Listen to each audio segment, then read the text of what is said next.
Hello, this is Janet Ferry from Tadpole Training, and today I want to explain why wearing the right knickers will help you sell more. And I'm not mucking around, I really mean it. However, to be fair, there's a bit of context here. So, what do I mean before you go dashing out to your underwear store of choice? Literally, it's this. It's about preparation. So in the same way that if you were going for a job interview, you'd wear your smart clothes.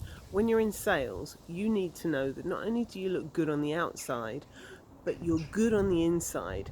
And yes, that is to do with your undergarments, but in the same way, it's actually more about preparing, making sure you know what you're talking about, you know your product, you know what likely objections are going to occur, and you know what your objectives are for the meeting.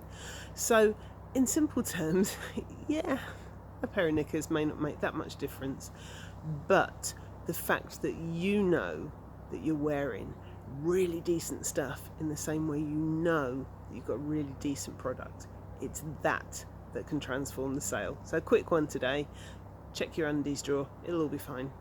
Take care, bye bye.